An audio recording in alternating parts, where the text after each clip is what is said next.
Today on Mount Finance, we'll be discussing how you can retire early or at least speed up your retirement with some simple steps. Stick around.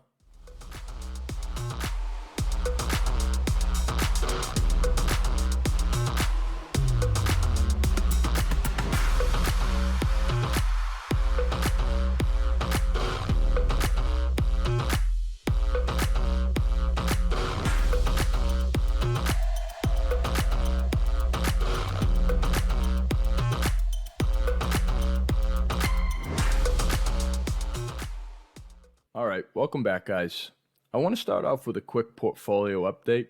So the account's currently at $251.81. But for those of you who are new, I want to familiarize you with what we're currently invested in.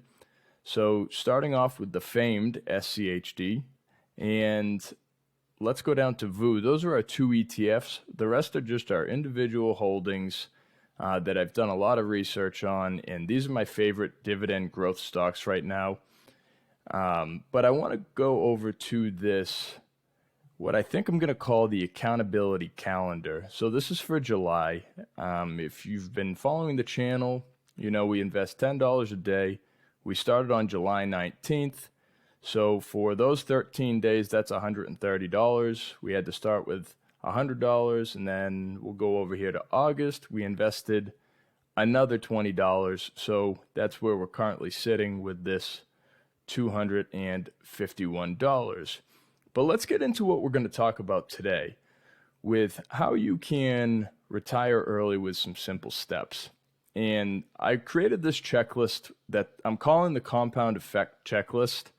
You have to have a stable job. That's the first step of this whole checklist, is a stable job. If you have no stable job, then you can't get to number 2, which is having a stable income. If you have no income, then you can't invest, right? So step number 3 would be having a strong budget.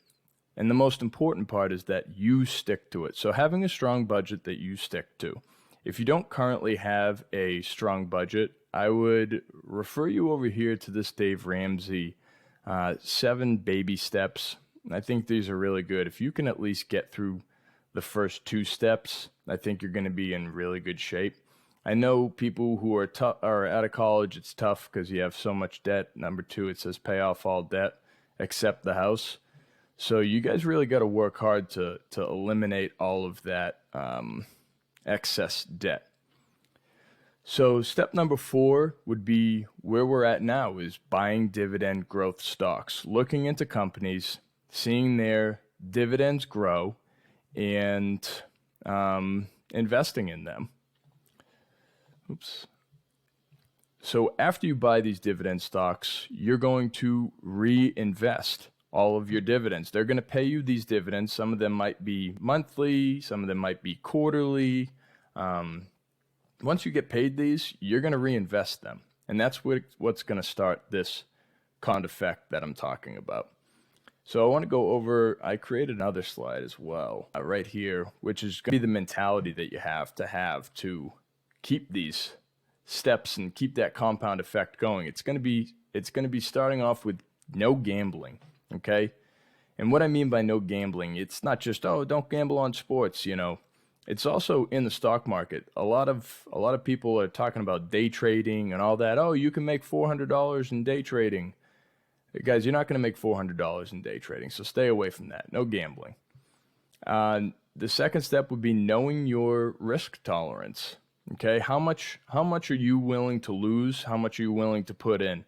Not saying that you're going to necessarily lose it, but it could go down significantly. Guys, look at 2008 where it just absolutely crashed. Some people still haven't, their portfolios still haven't recovered. And that's something that you have to stomach. It's not just something, this isn't a day-to-day game, okay? This isn't day-to-day. Step number 3 would be no FOMO. I have one here. So no fear of missing out, right?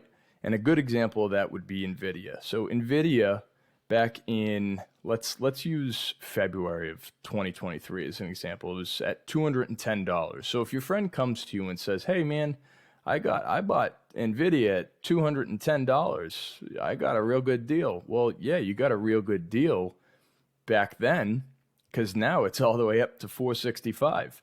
But don't have FOMO and say, because, oh, well, my buddy bought NVIDIA, I must buy it too. You don't have to, because he or she got it at 200 and whatever, $10, and you're going to pay over double. So don't have FOMO when it comes to this. And the next step would be stick to your plan. So if you have a plan, okay, I'm gonna invest in all the best dividend growth companies. Okay, these are the companies we're invested in. This is what we're sticking to. Have your plan and stick to it.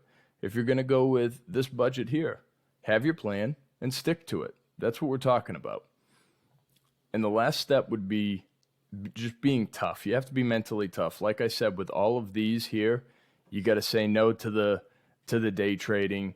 You have to know your risk tolerance, because you might have that huge dip, and it might not just last 1 day, 1 week, 1 month, 1 year even. You know, you have to be tough and say no. You can't have FOMO. Well, if that stock's out of its intrinsic value, then you got to say no to it, and you got to stick to your plan. You got to have this good budget right here. Okay, you can't just say, oh, well, you know, I'll make the money up later, because you won't, guys. Unless you start making more, then you won't. But guess what? When you start making more, you're going to start spending more, right? So just have that plan, follow these steps, and you'll be all set. Thanks, guys.